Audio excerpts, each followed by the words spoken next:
Olá, eu sou o professor Deiverson Ferreira. Estaremos juntos aqui na revisão para o Enem da TV Rio Sul, discutindo sobre a disciplina História. Muito bem, vamos aos nossos slides. Estou sem slide. Continuo? Depois você edita ou volta ao começo? Tá. Muito bem. O Exame Nacional do Ensino Médio é uma prova que vai envolver todos os conteúdos do ensino médio. Por isso que um estudo aprofundado, um estudo dedicado, ele é capaz de ajudá-lo muito no aspecto das resoluções das questões. E se nós analisarmos os últimos 3 anos, nós vamos observando que a prova do Enem vem sofrendo modificações. A partir de 2019, nós temos observado uma prova mais conceitual, uma prova mais conteudista. E como nós falamos, por conta disso, o estudo aprofundado vai nos dar maior condição de êxito no exame e na resolução dessas questões. Quais seriam os elementos centrais para que tenhamos uma boa resolução da prova de História? Fique atento, você que fará o Exame Nacional do Ensino Médio. Interpretação. Às vezes, o candidato, aquele que vai fazer a prova do Enem, ele vai diretamente ao comando, não analisa bem e interpreta o texto, então, por conta disso, ele erra ou encontra mais dificuldade. Então, a interpretação é um elemento central para as provas de ciências humanas. Saber compreender o fenômeno histórico. Isso faz com que você tenha mais assertividade. E dentro dos comandos que o Enem traz, fique muito atento, então, às imagens, aos gráficos, aos textos. Tudo isso envolve a interpretação e a compreensão daquilo que vai sendo pedido a você. No próximo slide, nós vamos observar que as ciências humanas e suas tecnologias, ela é composta de 45 questões de múltipla escolha. Só que essas questões, as informações, os comandos, elas virão misturadas. Teremos lá questões de história, juntamente com filosofia, com sociologia, geografia. É o que nós chamamos de interdisciplinaridade. A interdisciplinaridade é quando as ciências humanas se atravessam. E a história, ela está sempre atravessando filosofia, sociologia, geografia e até mesmo outras ciências, como linguagens matemáticas, ciências da natureza. Então, essas questões podem ser 10, 12 ou até mais questões que a história tem o poder de atravessar essas questões e fazer a interdisciplinaridade. Temos então o dia 13 de novembro, aquele dia que você vai estar dando um passo importante para o seu futuro. Vou repisar aqui, até destacamos na imagem, as questões interdisciplinares. Você não pode pegar uma questão e só ter um olhar do conhecimento histórico. Você não pode pegar uma questão e só ter o olhar da filosofia, da sociologia, da geografia. Repito, essas questões vêm atravessadas com estes conteúdos múltiplos dentro dessa realidade. Então, no dia 3 de novembro, você estará lá resolvendo 45 questões. Analisando os temas que são frequentes no Exame Nacional do Ensino Médio, nós observamos aqui alguns bem frequentes. O segundo reinado, presente. Era Vargas, deu uma sumidinha ali, 2019, 2020, mas voltou em 2021 com bastante força. Chegamos a ter 2, até mais uma questão, quando falava de educação nos anos de 1932. O regime militar, nós vamos ver as peculiaridades dele. Antiguidade clássica, Grécia e Roma, sempre presente. O imperialismo ou colonialismo do século XIX, o neocolonialismo, também bastante presente nas provas. Período entre guerras. É importante a gente pensar em Primeira Guerra, Segunda Guerra. O período que aconteceu ali no entre guerras, os tratados pós-Primeira Guerra, a crise de 29, a ascensão do nazifascismo na Europa, América Portuguesa, Brasil colonial. Todo ano nós temos pelo menos uma questão, daí para mais. Então, Brasil colonial é algo que a gente precisa ter um olhar importante.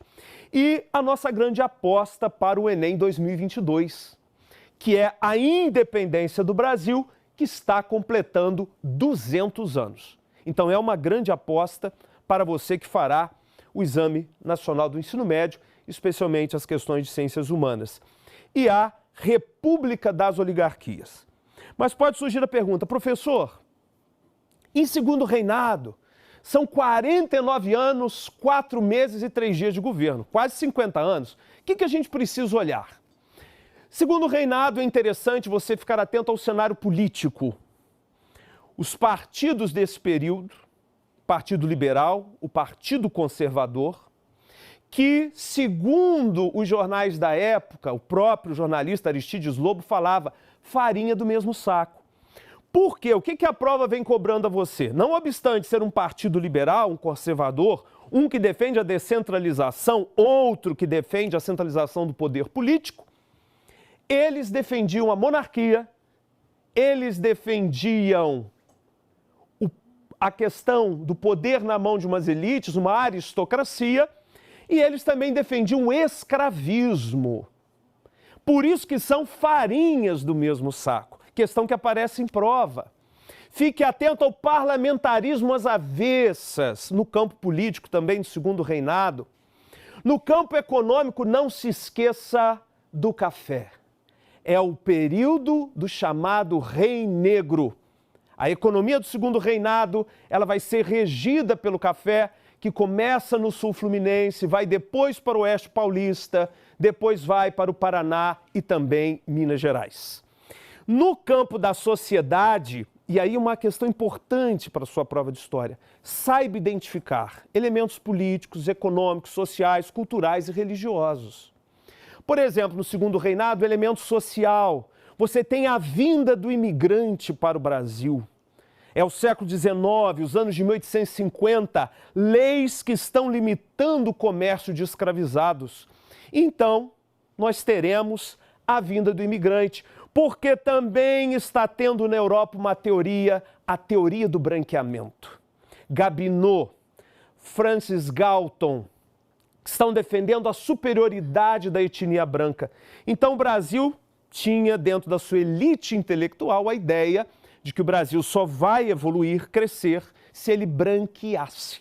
Porque o branco era considerado, vou usar a expressão do século XIX, a raça superior. Hoje, nós não usamos mais o termo raça, porque raça é humana.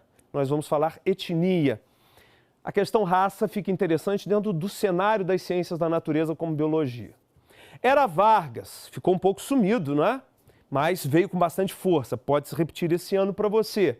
Vargas, vamos identificar os períodos? Governo provisório, governo constitucional e Estado Novo. Questão de prova, Vargas era um governo populista.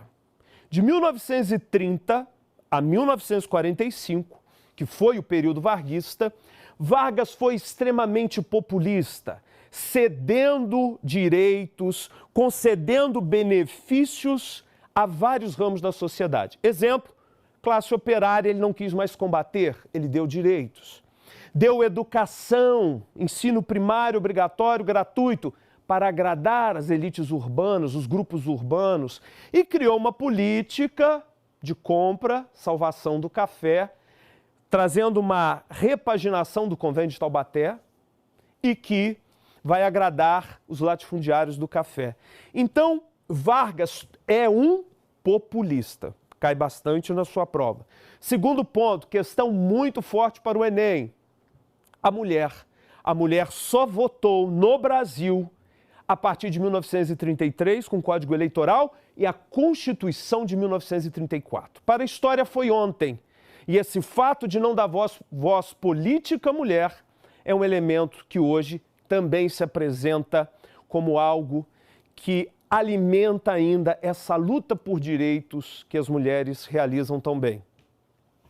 Então, o voto feminino, Estado Novo de Vargas, o que você não pode esquecer é um Estado ditatorial. O Estado Novo, ele é a base da censura, a base da repressão. E neste Estado Novo acontece um dos fatos mais importantes da história do Brasil. É a entrada do Brasil na industrialização, na indústria de base. Vargas vai investir na siderurgia, na mineração. E fique atento a este aspecto.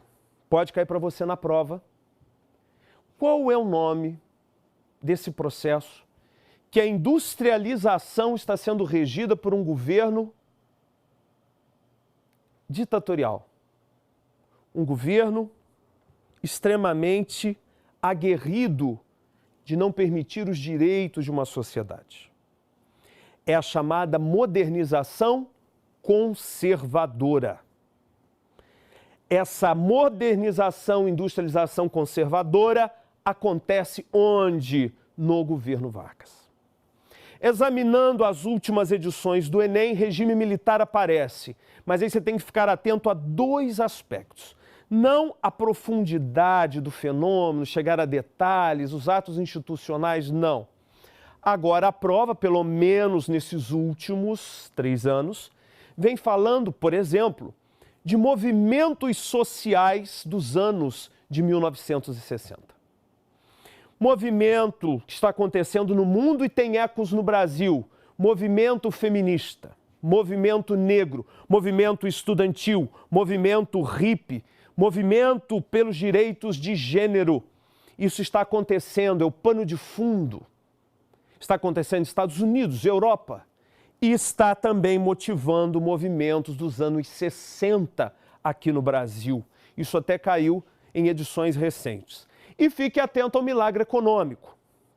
No regime militar, nós temos ali, no final dos anos 60, início dos anos 70, um momento em que o nosso PIB vai crescer muito por força de investimentos do governo estadunidense. Você não pode esquecer que é o contexto da Guerra Fria. Nós temos ali a Revolução Cubana, de caráter comunista, e no contexto da Guerra Fria, os Estados Unidos estão injetando dinheiro na América Latina para atrair o seu povo para o lado estadunidense, o lado dos ideais liberais capitalistas. Grécia e Roma, você não pode esquecer, Grécia, o berço da democracia. O conceito de democracia nasceu na Grécia. Aí a pegadinha do Enem. Atenas foi o berço da democracia. Só que em Atenas a democracia era limitada. Homens, 21 anos, filhos de pais atenienses. Então mulheres, estrangeiros, escravos, crianças, jovens eram excluídos desse cenário. E o nosso conceito de democracia hoje é mais amplo. Então, cuidado. Grécia, sim, foi o berço da democracia. É fato. Só que não era uma democracia ampla. Aí que o Enem joga essas questões. Se é o berço, por que não tem uma democracia como a nossa para todos? Fique atento a isso. A democracia na Grécia era, especialmente em Atenas, era restrita. Se a gente pensar em Esparta, estou falando de homens guerreiros. Então esse direito de cidadania era restrito na Grécia antiga. Roma, não se esqueça disso para o Enem, é o berço da república. O conceito de república nasceu em Roma e vem como uma herança para o Ocidente até os dias de hoje. Não esqueça ainda em Roma o período da República. Roma tem 3 períodos históricos: monarquia, república e império. Na República acontecem fenômenos importantíssimos, que é a questão da expansão do Império Romano. Roma sai da Península Itálica e se espalha por todo o Mediterrâneo. Conquista territórios. Muitas riquezas vão para Roma, muitos escravos, muito ouro, muita prata. E a Roma faz um processo de grande transformação.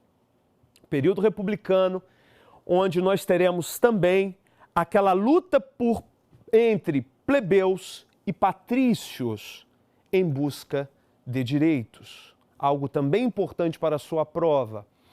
E, por fim, o Alto Império. Roma tem a fase imperial, que é dividida entre Alto Império, que é o auge, e o Baixo Império, que é a crise. No Alto Império, nós vamos observar o momento clímax do Império Romano. É o momento em que Roma vai atingir o seu apogeu. É o momento da política do pão e circo, como anestesiar as massas que estavam rebeldes com a pobreza e a exploração, dando a eles pão, dando a eles divertimento através das atividades como a luta de gladiadores, a morte de cristãos, e teremos também homens enfrentando feras nas áreas de luta dos romanos. O imperialismo, não esqueça disso, importante para o Enem, é quando as potências europeias se lançaram, as potências europeias industrializadas, se lançaram sobre a África e a Ásia. É um momento em que nós vamos assistir no século XIX, à luz da segunda Revolução Industrial, as potências econômicas buscando matéria-prima, buscando mercado consumidor. É o momento em que a Europa está vivendo a bela época, o momento em que as guerras estão cessando, a população crescendo. Então, há um excedente populacional, há muita gente. Era necessário esvaziar um pouco as grandes cidades europeias. E aí, por causa de matéria-prima, mercado consumidor ligado à segunda Revolução Industrial, excedente populacional, começa o avanço sobre a África e o avanço sobre a Ásia. Não se esqueça das teorias que justificavam esta ação. Nós teremos o quê? Nós teremos um momento importante aqui, que é a teoria da chamada missão civilizadora. Isso é algo interessante. Como se buscava justificar o imperialismo ou o neocolonialismo? Ah, o homem branco europeu, ele tem o pesado fardo de levar civilização e progresso para as populações da África e da Ásia. Então é a missão civilizadora, uma teoria da época. O darwinismo social, a superioridade de grupos humanos que tinham o direito de explorar os inferiores, os atrasados, como africanos e asiáticos. E a teoria do espaço vital, criada pelo alemão Ratzel, que afirma que qualquer nação que estiver se desenvolvendo, esta nação tem o direito de expandir suas fronteiras sobre aquelas áreas cujos povos não sabem explorar e são inferiores. Missão civilizadora, darwinismo social, teoria do espaço vital, são teorias que justificaram. E não esqueça para a sua prova do Congresso de Berlim. O Congresso de Berlim, aqui no imperialismo, é quando a África foi o quê? Dividida em 1884, 1885. Período entre guerras. Não podemos esquecer, especialmente as guerras. Como é que aparece na sua prova? As batalhas, eles já não estão pedindo mais, mas sempre nexos de causalidade. Antecedentes da Primeira Guerra, nacionalismo, disputa por territórios, imperialismo, paz armada, corrida armamentista, o assassinato do arquiduque da Áustria, isso é causa. Eles querem, geralmente as provas querem que você analise causas e consequências, faça o nexo causal, conexão histórica. Analise, por exemplo, consequência da Primeira Guerra, Liga das Nações, que é o embrião mais tarde da ONU. Consequência da Primeira Guerra, Tratado de Versalhes, o Tratado de Saint-Germain, o Tratado de Lausanne e Sèvres, que foram tratados impostos sobre a Alemanha, Áustria e Império Austro-Húngaro, respectivamente. E aí, A crise de 29 está ali entre guerras, a ascensão do nazifascismo e a questão da Segunda Guerra. E como, aí sempre causa e consequência. Você tem a Primeira Guerra e a consequência da Segunda Guerra, por exemplo, a Guerra Fria. Surgimento da ONU, questões importantes. Brasil colônia, não se esqueça.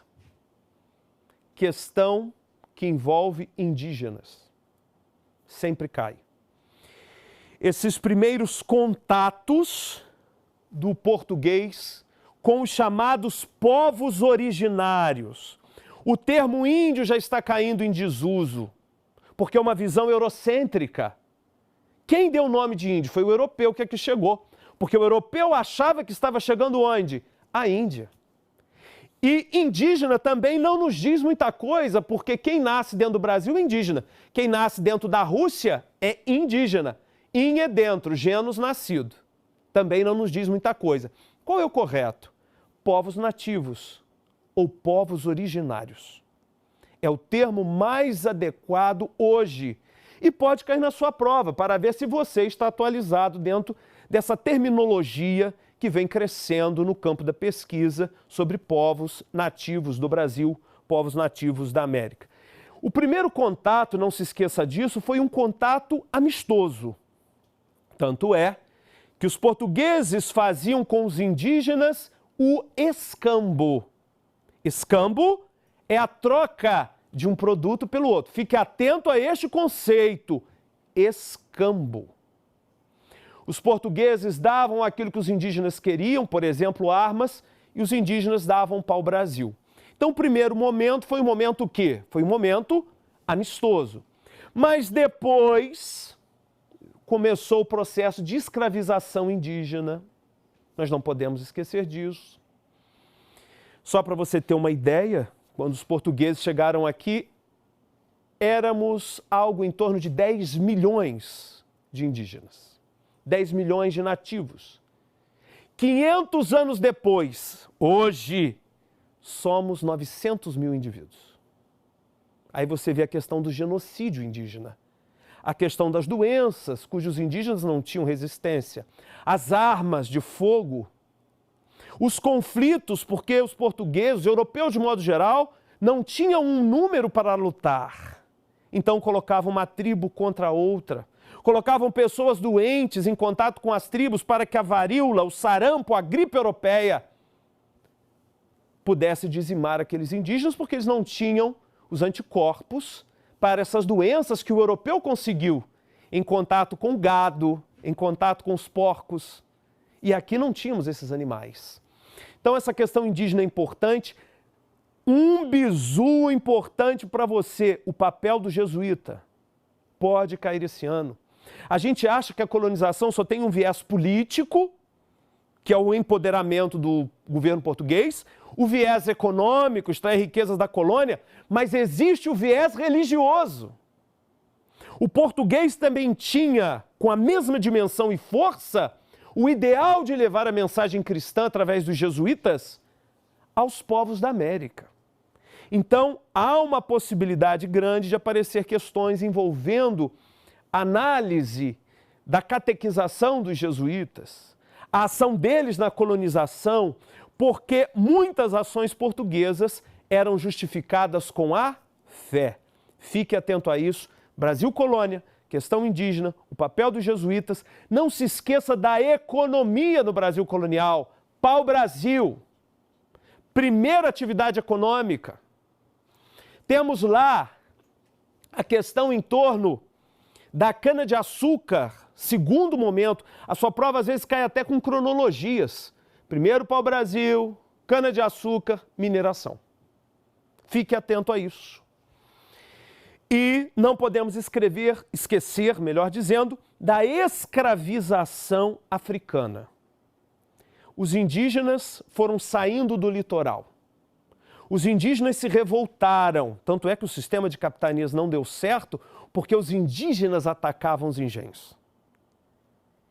Dessa forma, era difícil apresar os indígenas. Aquela ideia de um indígena manso do século XIX, de um indígena puro, eles eram grandes guerreiros. E então o português, com dificuldades de escravizá-lo, passa a utilizar a mão de obra escrava africana, porque já havia um antigo comércio acontecendo em África. E aí Portugal impunha impostos e ganhava com essa escravidão negra.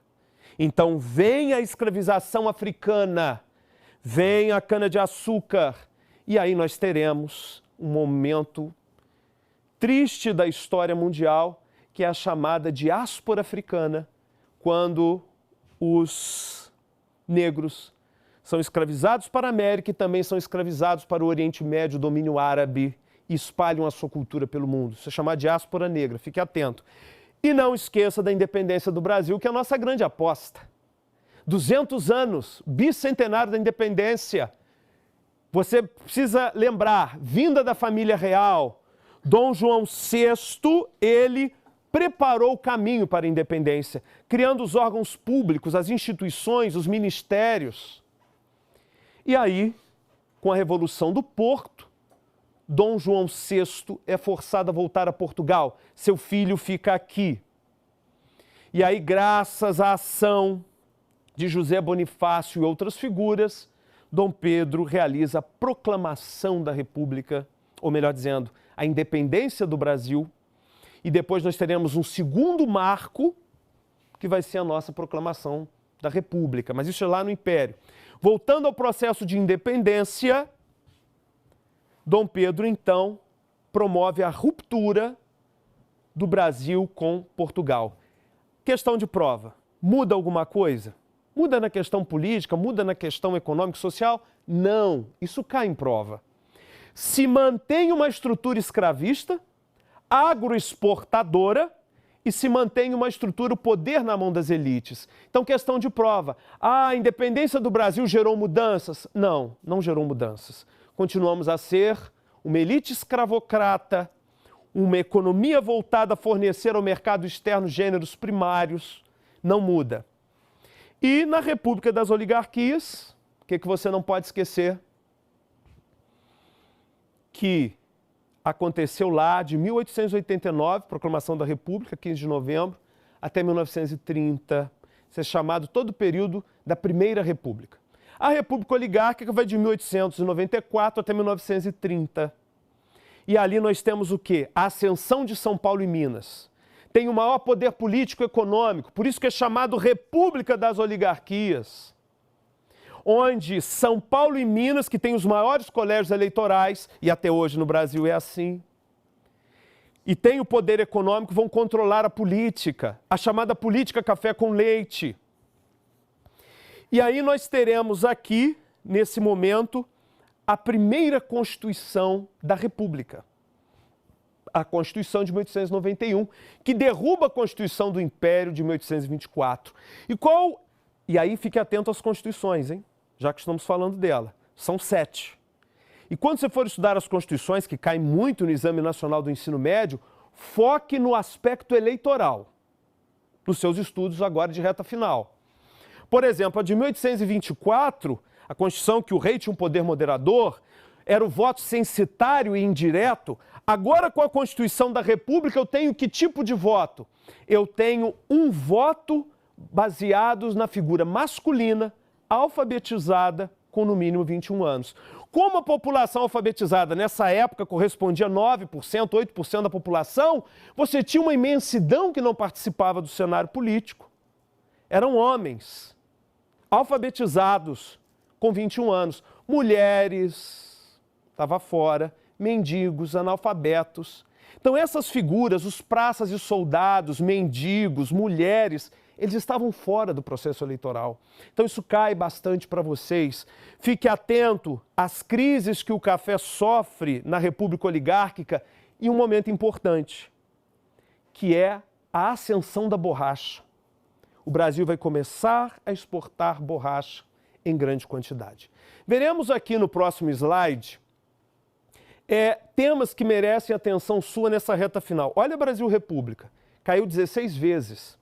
Olha mundo contemporâneo, a partir de Revolução Francesa até os dias atuais, apareceu 11 vezes. Olha o Brasil colonial, também 11 vezes. Olha Brasil Império, caiu 7 vezes.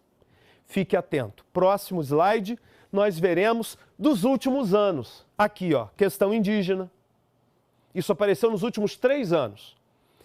A questão africana, a escravidão, a diversidade cultural, cuidado com isso. Às vezes nós temos uma visão equivocada de que a África era um local selvagem, mas tinham grandes impérios africanos. Não podemos esquecer que o Egito floresceu na África, o Império Mali, o Império Songhai. Então, grandes impérios. E isso prova uma questão. Por que os portugueses não colonizaram a África e colonizaram o Brasil? Porque eles não tinham poder militar para tomar a África, por causa dos grandes impérios africanos. Grécia e Roma, fique atento à democracia e república que falamos. Idade Média, ó, nos últimos 3 anos caiu bastante. Alta Idade Média, sistema feudal surgindo, um sistema agrícola, um sistema autossuficiente, desaparecimento do comércio. E a Baixa Idade Média, renascimento comercial, aparecimento de novos atores sociais, os comerciantes, os banqueiros, os burgueses. Então, tudo isso é importante. No próximo slide, nós veremos quais são as nossas dicas para a reta final. Você deve focar nos temas que mais caem, como nós mostramos a você. Nessa reta final, equalize, equilibre conteúdo com realização de questões. Por quê? Porque você vai se familiarizar com a linguagem da prova, a forma que ela te cobra. E também os exercícios vão mostrar a você alguma deficiência que você possa ter em algum conteúdo que você pode revisar. E não se esqueça, atenção aos textos da prova de história. Não negligencie os textos, eles são fundamentais. No próximo slide, só uma questãozinha, e aqui eu vou dar uma dica para vocês importante. É um bizu importante. Nós, geralmente, vocês começam aqui, depois vem para cá e vai buscar nos distratores o gabarito. Para a prova de história, primeiro nós vamos aqui, ao comando, para pegar essa lente e jogar aqui. Fica melhor de interpretar e melhor de realizar. A mobilização analisada representou um alerta na medida em que a ação popular questionava, então está falando de uma ação popular. O que vai mobilizar essa ação popular? Ele está trabalhando com o fenômeno de causas. Agora vamos ao texto. Ó, revolta da vacina. É revolta do período da República Oligárquica. É uma revolta urbana, junto com a revolta da Chibata. Já temos revoltas rurais, Guerra de Canudos. Temos a revolta do Contestado, a revolta do Padre Cícero. A revolta da vacina, 1904, isso aqui caiu em 2019 e muita gente errou. A revolta da vacina mostrou claramente o aspecto defensivo, desorganizado, fragmentado da ação popular. Não se negava o Estado, não se reivindicava a participação nas decisões políticas, defendiam-se valores e direitos considerados acima da intervenção do Estado. Está lá na obra Os Bestializados, de José Murilo de Carvalho. Aí vem a pergunta, essa ação popular da revolta da vacina questionava, muita gente veio aqui e marcou as reformas urbanas de Pereira Passos, de 1902. Ela está como antecedente, mas a revolta da vacina não foi a revolta por causa de uma vacinação obrigatória no Rio de Janeiro, que o Estado obrigou, tendo à frente o médico sanitarista Oswaldo Cruz? Então a revolta da vacina, ela questiona o arbítrio governamental que fez a vacinação obrigatória. Essa questão, muita gente errou. Porque o povo estava revoltado com as reformas urbanas a partir de 1902. Só que ele está te perguntando o que mobiliza a revolta da vacina. É justamente a obrigatoriedade da vacinação. Aí vai ter o debate em torno dos efeitos da vacina. Então isso aqui, ó, está trabalhando um fato histórico que você tem que conhecer.